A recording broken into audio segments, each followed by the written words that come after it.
नमस्कार, आप उत्तराखंड देख रहे हैं आप और मैं हूं नेहा आपके साथ। लोकसभा चुनाव के बाद अब देवभूमि उत्तराखंड में नगर निकाय चुनाव की बारी आ गई है, जिसे देखते हुए सत्ता दल बीजेपी अपनी तैयारियों में जुट गया है। इस बात को लेकर बीजेपी के प्रदेश प्रवक्ता कमलेश रमन ने कहा कि हमारे तमाम विधायक और मंडल अध्यक्ष अपने अपने क्षेत्रों में नगर निकाय चुनाव के लिए संजीदा है। साथ ही उन्होंने कहा कि महानगर अध्यक्ष रमेश अग्रवाल भी वोटर लिस्ट में मतदाताओं का नाम जुड़वाने का काम तत्परता से कर रहे हैं, जिसके साथ हर कार्यकर्ता नगर निकायों के विकास कार्यों को हर घर पहुंचाने का काम करेगा।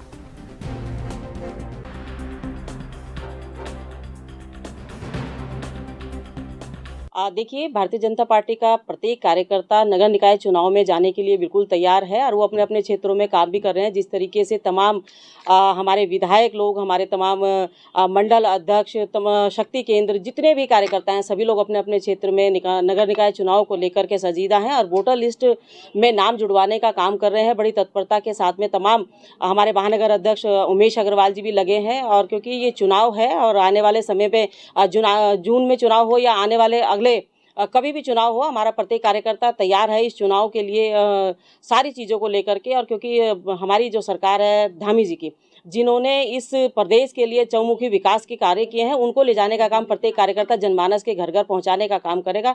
और हमारे जितने भी तमाम नगर निगम के किए गए कार्य हैं उन क्षतिग्रस्त नहरों के चलते किसानों के खेतों तक पानी नहीं पहुंच रहा है। इसके कारण किसानों के सामने सिंचाई करने की समस्या खड़ी हो रही है। वहीं मानसून में इन नहरों और नालों में जमा कूड़ा और गाद आम आदमी के लिए परेशानी खड़े कर देते हैं। तीना पानी से गोर पड़ाव क्षेत्र में जाने वाले सिंचाई नहर और नालों में कूड़े कचरे के ढेर जमा है। इससे नहर और नाले बंद हैं। इसके चलते नहर से बहने वाला पानी सड़कों पर बहने लगता है। वही सिंचाई विभाग के अधिकारियों की बैठक लेते हुए एसडीएम परितोष वर्मा ने अधिकारियों को निर्देश दिए हैं, मानसून से पहले नहर और नालों की सफाई दुरुस्त कर लीजिए।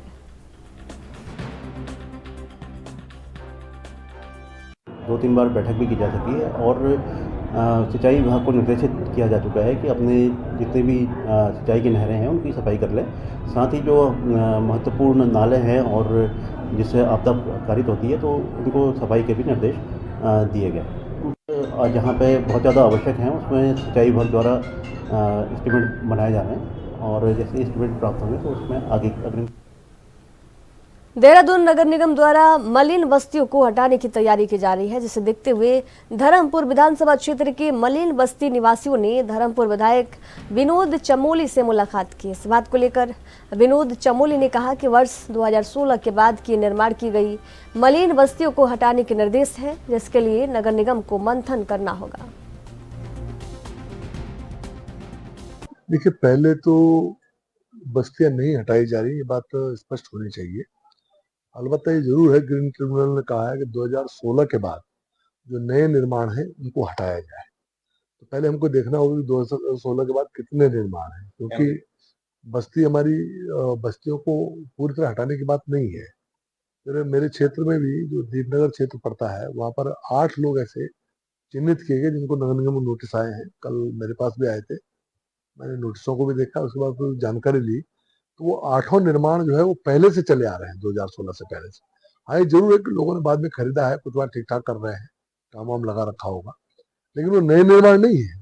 ये पहले देखना पड़ेगा कि 2016 के बाद के निर्माण या 2016 के पहले निर्माणों में कोई छेड़छाड़ या उसमें कुछ परिवर्तन हो रहा है क्या, उसकी चपेट में आ रहा है। तो ये देखने के लिए मैंने बोला है नगर निगम को, इसकी पूरी जांच करें और जो 2016 के बाद के हैं उस पर हम लोग चर्चा करें, उसको कैसे बचाया जा सकता है, वो हटाना जरूरी भी है कि नहीं। मुनिकरेती थाना क्षेत्र के अंतर्गत तपोवन में चेकिंग के दौरान राफ्टिंग कंपनियों के 4 वाहन पुलिस ने पकड़कर सीज कर दिए हैं। वाहनों के ड्राइवर को भी पुलिस ने गिरफ्तार किया है। दरअसल इन चारों वाहनों के ड्राइवर शराब पीकर वाहन चलाते हुए पकड़े गए। इंस्पेक्टर रितेश शाह ने बताया कि शराब पीकर राफ्टिंग कंपनियों के ड्राइवर वाहनों को चला रहे हैं। इसकी कई बार शिकायतें मिल गई हैं। शिकायतों का संज्ञान लेकर पुलिस ने एसएसपी नवनीत सिंह के निर्देश पर तपोवन में राफ्टिंग कंपनियों के वाहनों की चेकिंग की।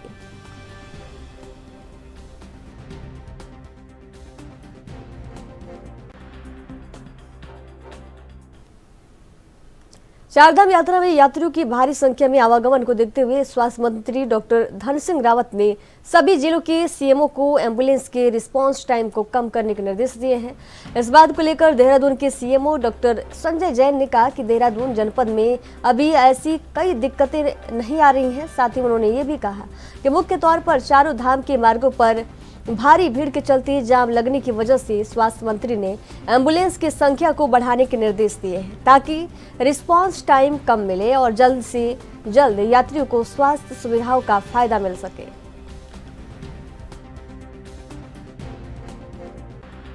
जनपद देहरादून में तो अभी इस टाइप की कोई दिक्कत हम लोगों को नहीं आ रही है, क्योंकि मेनली ये दिक्कत आ रही है यमुनोत्री और गंगोत्री और बद्रीनाथ केदारनाथ रूट पे, जहाँ भारी भीड़ होने की वजह से अक्सर सड़कों पर जाम लगा हुआ था। इस संबंध में माननीय मंत्री के द्वारा ये निर्देश दिए गए थे कि एम्बुलेंस की संख्या बढ़ा दी जाए, जिससे कि लोगों को रेस्पॉन्स टाइम कम मिले और जल्दी से जल्दी स्वास्थ्य सुविधाओं का।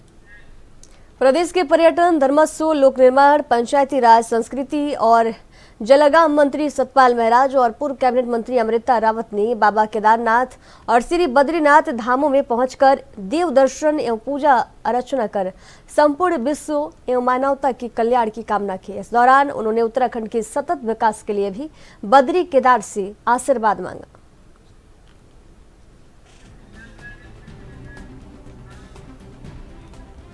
मौसम विभाग के मुताबिक आने वाले 4 से 5 दिनों तक प्रदेश भर में मौसम साफ रहने की उम्मीद है, जिसके साथ तापमान सामान्य से ऊपर रहने के आसार हैं। इस बात को लेकर मौसम विभाग के निदेशक विक्रम सिंह ने कहा कि आगामी 4 से 5 दिनों में पहाड़ से लेकर मैदान तक मौसम सामान्य रहेगा और प्रदेश भर में तापमान सामान्य से ऊपर रहने का अंदेशा है। साथ ही उन्होंने कहा कि तापमान बढ़ने के साथ साथ शासन प्रशासन को वन अग्नि की घटनाओं पर भी बारीकी से नजर रखने की जरूरत है, ताकि बढ़ते तापमान के साथ वन अग्नि की घटनाएं प्रदेश में फिर विकराल रूप न ले सके।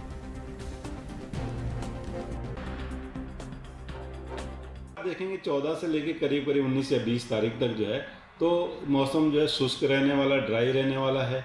और जो तापमान है, क्योंकि कोई बारिश की एक्टिविटी 14 से लेके 19-20 तक हम देख रहे हैं तो उसमें है नहीं जो है, तो इसकी वजह से कहीं ना कहीं फिर जो तापमान है वो थोड़ा जो है ग्रेजुअली बढ़ेंगे। और आप देखेंगे 18-19-20 के आसपास जो करीब जो है मैदानी क्षेत्रों में आप कह सकते हैं कि 39-40 के आसपास ऊपर पहुँच जाएंगे।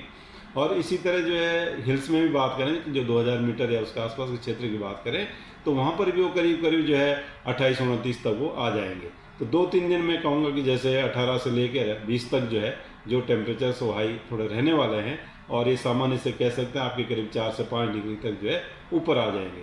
तो इसकी वजह से कहीं ना कहीं थोड़ी ठीक है जो है मैदानी क्षेत्रों में गर्म रहेगा, हालांकि पहाड़ों में इतना गर्म वो नहीं रहेगा। पर दूसरी चीज़ इसमें यही है कि थोड़ा जो फॉरेस्ट फायर पीछे था जो जिसमें अब रिलीफ काफ़ी मिल गया है, सभी जगह करीब कंट्रोल उसमें हो गया है।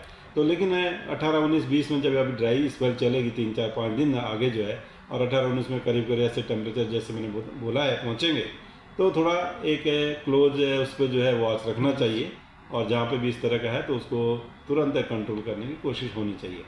20 के बाद मैं समझता हूँ थोड़ी थंडरस्टॉर्म एक्टिविटी फिर से जो है होनी शुरू होगी, तो उसके बारे में बोलेंगे आगे जो है। लेकिन अभी करीब 19-20 तक जो है आप कह सकते हैं ऑलमोस्ट ड्राई मौसम जो है वो रहने वाला है। चारधाम यात्रा में यात्रियों की बढ़ती हुई संख्या एक चुनौती के रूप में सामने आई है। ऐसे में स्वास्थ्य विभाग की ओर से श्रद्धालुओं को स्वास्थ्य जांच से लेकर तमाम सुविधाएं प्रदान की जा रही है। प्रदेश के स्वास्थ्य सचिव डॉक्टर आर राजेश कुमार ने कहा कि गत वर्ष यात्रा काल में 55 वर्ष से अधिक के लगभग 7.5 लाख लोगों की स्वास्थ्य जाँच की गई थी। इस बार हमारा लक्ष्य है कि 50 वर्ष से अधिक लोगों की ज़्यादा से ज़्यादा स्वास्थ्य जाँच की जाए। उन्होंने बताया कि इस बार यात्रा रूट पर 184 चिकित्सकों की तैनाती की गई है। सर, जो चारधाम क्षेत्र हैं खासतौर पे बद्रीनाथ और केदारनाथ की बात करें तो स्वास्थ्य सुविधाओं को वहाँ बेहतर किया गया है। नए हॉस्पिटल भी आप लोगों ने खोले हैं। अभी क्या सुविधा हम लोगों को दे पा रहे हैं और पिछले बार की तुलना में इस बार स्थिति कैसी है? देखिए, पूरे यात्रा मार्ग में बद्रीनाथ और केदारनाथ की बात करें तो मैं चारों धामों की बात करना चाहूँगा। चारों धामों को मिला के हम लोगों ने लगभग 30 के आसपास मेडिकल रिलीफ पोस्ट में हम लोगों ने एस्टैब्लिश किए हैं, जहाँ पे डॉक्टर और पैरामेडिक्स तैनात हैं। इसके अलावा हमारे चारधाम यात्रा में परिवहन विभाग यात्रियों की सुरक्षा को लेकर सख्ती बरतते हुए नजर आ रहा है। वहीं यात्रा के दौरान अगर सामान ढोने वाले वाहनों में यात्री सफर करते हुए पाए गए तो उस पर कार्रवाई की जाएगी। इस बात को लेकर उत्तराखंड के संयुक्त परिवहन आयुक्त सनत कुमार सिंह ने बताया कि आसपास के सभी राज्यों के परिवहन आयुक्त से अनुरोध किया गया है कि वे अपने राज्य में भार वाहनों में यात्रियों को बैठकर चारधाम यात्रा न कराएं।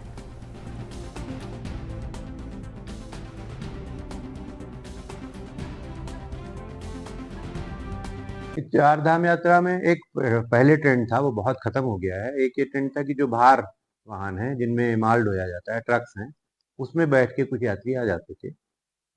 चारधाम यात्रा में भी और अन्य धार्मिक यात्राओं में भी इस तरह का ट्रेंड था। वो ट्रेंड धीरे धीरे बहुत नगण्य हो गया है।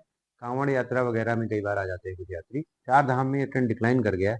फिर भी कहीं कोई अगर भूले भटके इस तरह से यात्री आते हैं और कोई इससे उनकी जान के लिए खतरा उत्पन्न होता है, तो उसको अवॉइड करने के लिए हम लोगों ने जो आसपास के 7-8 हमारे राज्य हैं उनके परिवहन आयुक्तों से अनुरोध किया है कि वो अपने आप उसको प्रचारित कर दें इस बात को।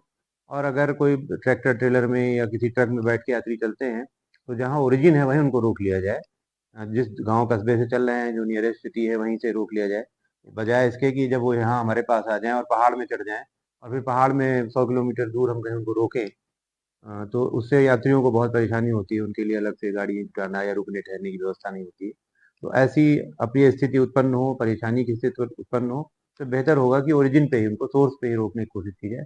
तो उसमें अपेक्षित सहयोग मिलता है। पिछले साल भी किया था। जो उत्तर प्रदेश, हरियाणा मुख्य रूप से जो लगे हुए राज्य हैं हमारे, वहाँ से हम लोगों ने सहयोग किया था और इसलिए बहुत कम इस तरह की गाड़ियाँ आई। फिर इस बार हमने किया है।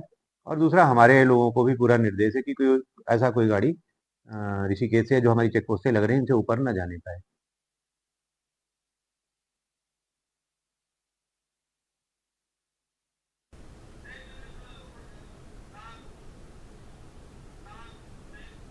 यहाँ रुकेंगे एक छोटे से ब्रेक के लिए। ब्रेक के बाद जल्द हाजिर होंगे। देखते रहिए ANP न्यूज़।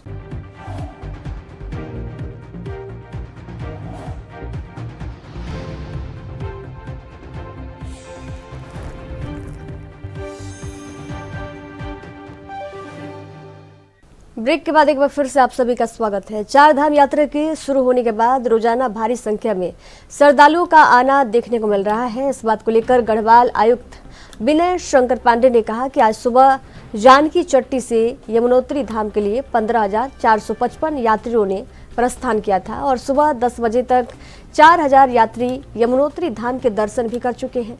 साथ ही उन्होंने कहा कि उम्मीद की जा रही है कि आज शाम तक 15,000 यात्री यमुनोत्री धाम दर्शन कर लेंगे और इसी तरह आज सुबह गंगोत्री धाम में 3,902 यात्री, केदारनाथ धाम में 8,194 और बद्रीनाथ धाम में 4,518 यात्रियों ने भी अभी तक दर्शन किया है।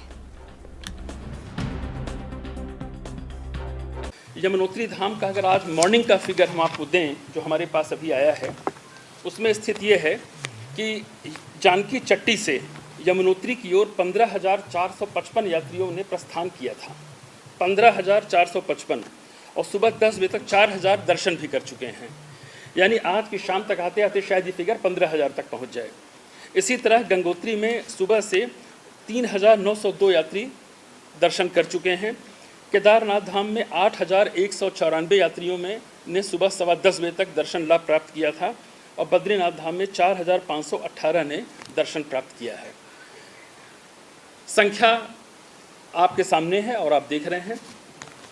कदाचित इसी कारण से जब यमुनोत्री से चारधाम के लिए गंगोत्री की तरफ लोग जब मूव किए तो वहाँ पर कुछ यात्रियों को होल्ड करना पड़ा। हम लोगों ने होल्डिंग स्टेशंस भी बनाए हैं, जैसे वहाँ का रामलीला मैदान है उत्तरकाशी का। इसी तरह से आप अगर ऊपर से जो लौट रहे हैं उनके लिए सूखी टाप पर बनाया गया है। सड़क आपको पता है कि थोड़ा सिंगल रोड है गंगनानी के आगे, इसलिए गेट सिस्टम वहाँ पर लागू किया गया है और उसका भी डिटेल आपको भी सब दे दिया जाएगा कि कितने कितने घंटे को होल्ड किया जा रहा है। डिस्ट्रिक्ट एडमिनिस्ट्रेशन की तरफ से नंबर ऑफ़ वीडियोस भी शेयर किए गए हैं जहां यात्रियों को खाने पीने की सारी सुविधा प्रदान की जा रही है। कुछ टॉयलेट्स बढ़ाने के लिए भी निर्देश अभी दिए गए हैं जहां उत्तराखंड में 10 मई से चारधाम यात्रा की शुरुआत हो चुकी है, लेकिन सिर्फ 3 दिन के अंदर ही चारधाम व्यवस्थाओं को लेकर कई सवाल खड़े हो चुके हैं। यहां तक कि स्थानीय लोग तमाम असुविधाओं को लेकर भी जमकर विरोध करते नजर आ रहे हैं। बीते दिन श्री बद्रीनाथ धाम में वीआईपी कल्चर समाप्त करने की मांग को लेकर स्थानीय निवासियों ने विरोध प्रदर्शन किया, जिसके बाद अब बीकेटीसी की ओर से शुरू की गई वीआईपी दर्शन व्यवस्था को समाप्त कर दिया गया है। एक रिपोर्ट देखिए।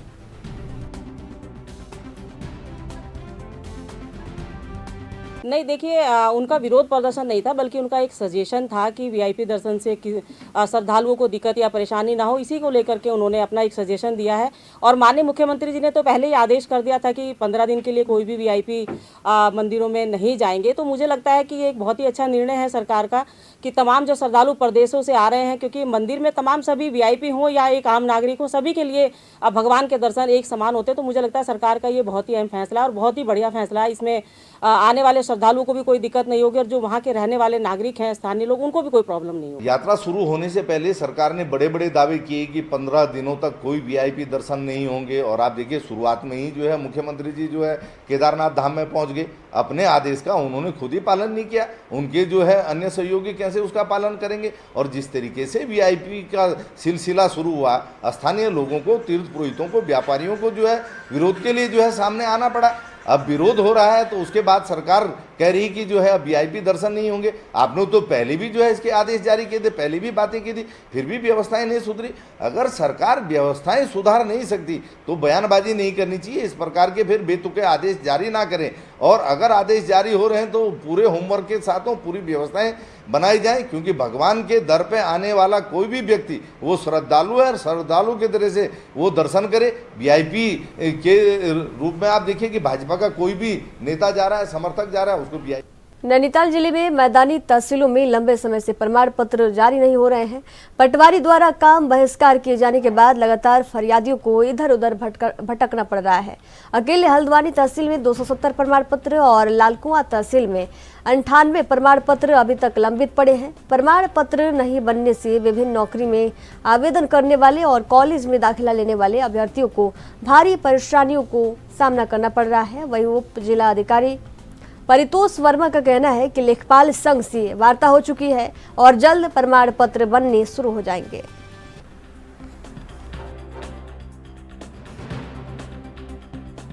देखिए, पटवारियों के संग एक बार वार्ता हो चुकी है और इनके लेखपाल एसोसिएशन ने भी इस बात के लिए आश्वस्त किया है कि आज जनपद स्तर पर इनकी वार्ता है और उसके बाद ये लोग आज ही काम शुरू कर देंगे।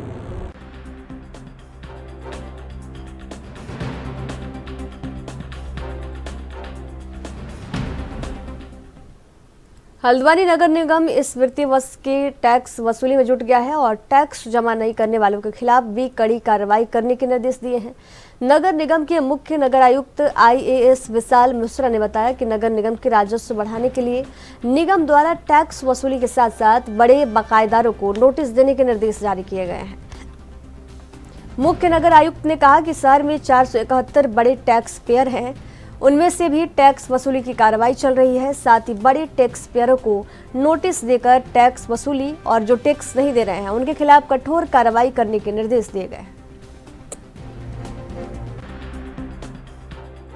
देखिए, कोई भी नगर निगम हो, उसकी रीढ़ की हड्डी उसका टैक्स डिपार्टमेंट होता है, उसका टैक्स कलेक्शन है। तो मेरे द्वारा ये प्रयास किया जा रहा है कि शहर में जो बड़े टैक्स पेयर्स हैं उनकी सूची बना करके उनको पर्सनली बात भी की जाए, नोटिसेस भी भेजे जाएं, ताकि वो ससमय जो है रिमाइंडर्स भी भेजे जाएं, ताकि वो ससमय टैक्स भरें। तो इस संदर्भ में जो हमने सभी कॉमर्शियल बिल्डिंग्स हैं उनको भी एक लिस्ट बना ली है। वो करीब 471 की लिस्ट है सभी वार्ड्स में, क्योंकि जो नया क्षेत्र ऐड हुआ है उसमें अभी टैक्सेशन शायद नहीं लगा है एज़ पर द जियो। तो ऐसी परिस्थिति में जो भी हैं हमारे बड़े टैक्स पेयर्स, उनको ससमय टैक्स वसूला जाएगा और जो नहीं दे रहे हैं उनके खिलाफ कठोरतम कार्रवाई की जाएगी। पौड़ी जिले में CBSE 10वीं और 12वीं की बोर्ड परीक्षाओं में परिणाम में बेहतर प्रदर्शन दिखाने वाले 4 छात्रों को आह्वान संस्था की ओर से BR मॉडर्न स्कूल में सम्मानित किया गया। इस दौरान आह्वान संस्था की अध्यक्ष विधायक प्रतिनिधि प्रियंका थपलियाल ने बताया कि विषम परिस्थितियों में पढ़ाई करने वाले 4 छात्रों ने बोर्ड परीक्षाओं में बेहतर प्रदर्शन किया, जिसमें जयेश कुकरेती ने 96 तथा कक्षा 10वीं में मानसी पंत ने 96.6% अंक लाकर विद्यालय का मान बढ़ाया है।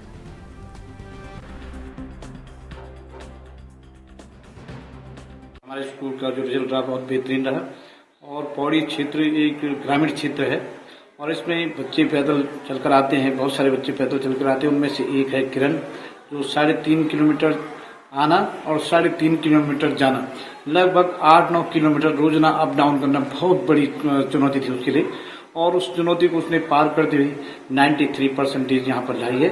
मैं उसको बहुत बहुत शुभकामनाएं और बधाई देता हूँ। साथ ही अपने टीचर और अध्यापकों को भी बहुत बहुत शुभकामनाएं और बधाई। पहले तो बहुत बहुत धन्यवाद आपका कि आपने यहाँ पे आके, क्योंकि आप देखिए मेरा कुछ और कार्यक्रम था बट मैंने सोचा कि कहीं ना कहीं अभी हमारा कल ही रिजल्ट हुआ है, जैसे हमारे माननीय मुख्यमंत्री जी भी बोले हैं कि सभी बच्चों को शुभकामनाएं बधाएं। मेरी तरफ से भी सभी बच्चों को शुभकामनाएं व बधाई और बहुत बहुत धन्यवाद करूंगी मैं हमारे BRMS के प्रधानाचार्य जी का, जो स्कूल को इतने अच्छे तरीके से कहते हैं कि टेक्नोलॉजी का इस्तेमाल अगर अच्छे से हो तो क्या नहीं हो सकता। तो स्कूल में मुझे उसी का उदाहरण देखने को मिला है। और बात रही हमारे बीच में उपस्थित, मेरा नाम किरण रावत है और मेरे 92.8% आए हैं और मैं भगत राम स्कूल में पढ़ती हूँ पौड़ी में और मेरा गांव रेवड़ी है और वहाँ से रोज 4 से 5 किलोमीटर। अब उत्तराखंड की खबरों के सफर में दीजिए जाने की इजाजत। देखते रहिए NV न्यूज। नमस्कार।